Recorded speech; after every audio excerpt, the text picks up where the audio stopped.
প্রিয় দর্শক শ্রোতা, আপনাদের সবাইকে আন্তরিক অভিনন্দন ও নমস্কার। মধ্যযুগের সবচেয়ে বলিষ্ঠ মঙ্গল কাব্য রচয়িতা বিজয়গুপ্ত।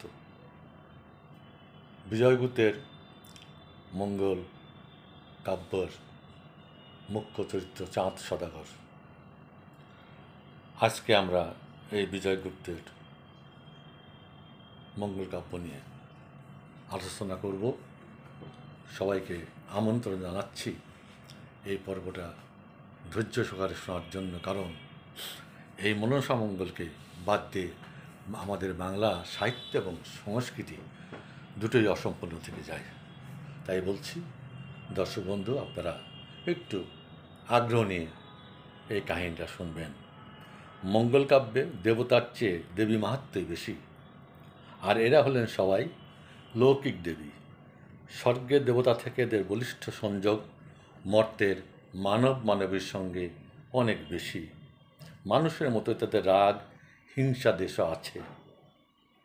এরা দুর্গত মানুষের পাশে দাঁড়ান, প্রয়োজনে স্বর্গের দেবতার বিরুদ্ধে যুদ্ধ ঘোষণা করেন, সমাজপতিদের দর্প চূর্ণ করে তাদের বাধ্য করেন এই লৌকিক দেবীদের পূজা করতে। লোকগাথায় প্রচারিত মনসা মঙ্গলের মনসা তেমনি এক দেবী। পাঠক মহোদয়, শ্রোতা মহোদয় নিশ্চয়ই অবগত আছেন, অজস্র নদী, নালা, খালবিল বেষ্টিত বাংলাদেশের পুরাকালে ছিল বিষধর সাপের অবাধ বিচরণ ক্ষেত্র। প্রতি বছর হাজার হাজার মানুষ সাপের দংশনে মারা যেত। ঝাড়ফুঁক, তাবিজ কবচ ছাড়া এর অন্য কোনো প্রতিকার ছিল না। লোকমুখে গুঞ্জন ছিল সাপের মাথা হচ্ছেন দেবী মনসা। তাই সাপের কামড় থেকে জীবন বাঁচানোর জন্য বহু পুরাতন কাল থেকেই বাংলার এতদ অঞ্চলের মানুষ সর্পমাতা মনসা দেবী পূজা শুরু করেছিলেন।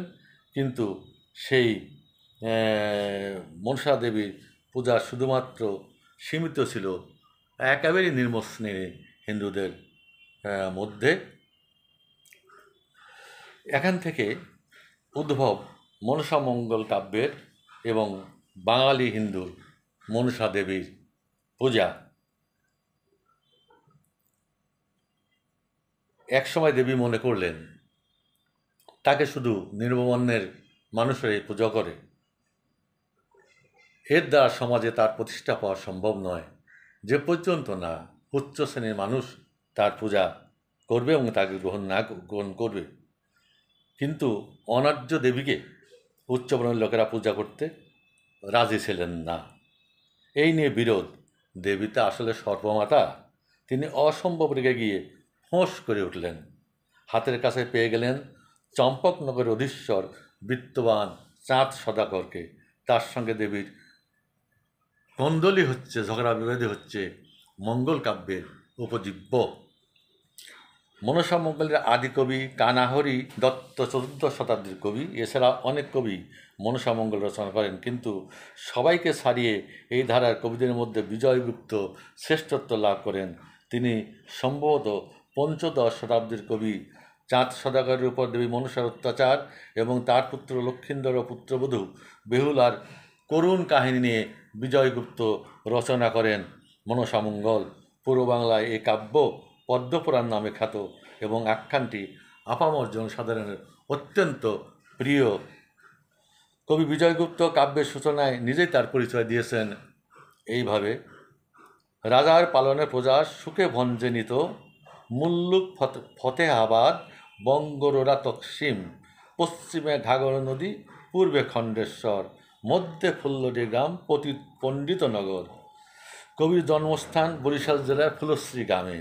কাব্যের রচনাকাল সম্পর্কে কবি বলেছেন, ঋতুশূন্য বেদশশী পরিমিত শক, সুলতান হোসেন শাহ নৃপতি তিলক। আবার বলছি, ঋতুপূর্ণ বেদশশী পরিমিত শক, সুলতান হোসেন শাহ নৃপতি তিলক। তাহলে কাব্যের রচনাকাল গৌড়ের সুলতান হোসেন শাহের আমলে। এখন আমরা মূল কাহিনীর দিকে ফিরে তাকাই। চাঁদ সদাগর শুধু এই কাব্যের প্রধান চরিত্র নন, বরং সমগ্র বাংলা সাহিত্যে এক বলিষ্ঠ চরিত্র। তিনি ছিলেন শিবভক্ত, ব্যবসা বাণিজ্য করে তিনি অগাধ সম্পত্তির অধীশ্বর হয়েছিলেন।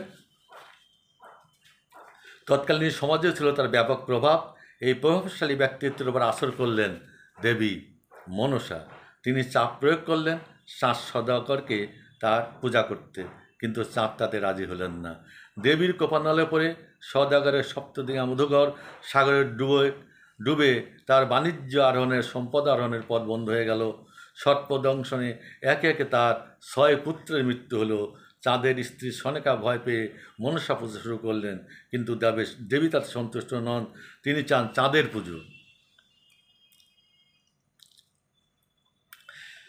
নিজের স্ত্রীর অনুরোধ সত্ত্বেও চাঁদ মনসা পূজা করতে রাজি হলেন না, বরং মন শক্ত করে অবশিষ্ট একমাত্র পুত্র লক্ষিন্দরকে বিয়ে দিলেন উজান গ্রামের সাধু বণিকের কন্যা বেহুলার সঙ্গে। মনসা চাঁদকে দেখা দিয়ে বললেন, এইবার আমার পূজা করো, নতুবা বাসর রাতে তোমার ছেলেকে মেরে ফেলবো।